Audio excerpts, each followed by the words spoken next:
SLST চাকরি প্রার্থী কুশমুন্ডি ব্লকের ইমরান হোসেন, বয়স 34, দীর্ঘদিন ধরে চাকরি না পেয়ে অবশেষে ব্রেন স্ট্রোকে মারা গেলেন কালদিঘি হাসপাতালে।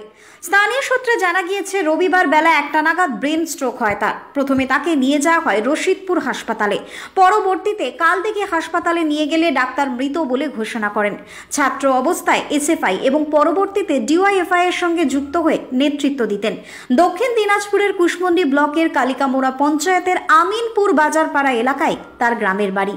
বঞ্চিত চাকরি প্রার্থী এসএলএসটি প্রার্থী হিসেবে আন্দোলনের সঙ্গে যুক্ত হয় ইমরান। স্থানীয় সূত্রে জানা যায়, রাতেই তার গ্রামের বাড়ির এলাকাতেই মৃতদেহের শেষকৃত্য সম্পূর্ণ করা হয়েছে। এদিন তার গ্রামের বাড়িতে গিয়ে পরিবারের প্রতি সমবেদনা জানায় এসএফআই জেলা সম্পাদিকা বেদত্রয়ী গোস্বামী সহ কুশমুন্ডির স্থানীয় পার্টি নেতৃত্বরা। Bureau report, D Bangla news.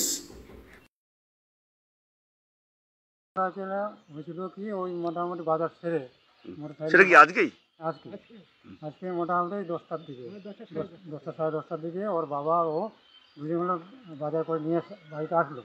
এসে বাড়িতে এসে খেতে বসছে, মুড়ি খেতে বসছে। মুড়ি খেতে খেতে ভালো, এক নেলা দু নেলা যেমন খায় তখন মুখটা মানে করে যায়, মুখটা কোথাও বলতো কতলার মতো হয়ে যায়। হতে হতে হতে হতে হয়ে গেল, হয়ে যায়। তারপর সঙ্গে সঙ্গে তৎক্ষণাৎ আমরা বোলেরো গাড়ি নিয়ে তৎক্ষণাৎ কালদিঘি হাসপাতালে নিয়ে গেছি। হাসপাতালে নিয়ে যাওয়ার পর ওখানে সিটি স্ক্যান করা হয়েছে। সিটি স্ক্যান করার পর ডাক্তার দেখার পর বললো ডেট। ভালো ছাত্র ছিল, খুব ভালো ছাত্র। দুঃখজনক, আর শুনিনি, আমার লাইফে শুনিনি। আমার 51 বছর বয়স অবধি আমি আমার লাইফে শুনিনি।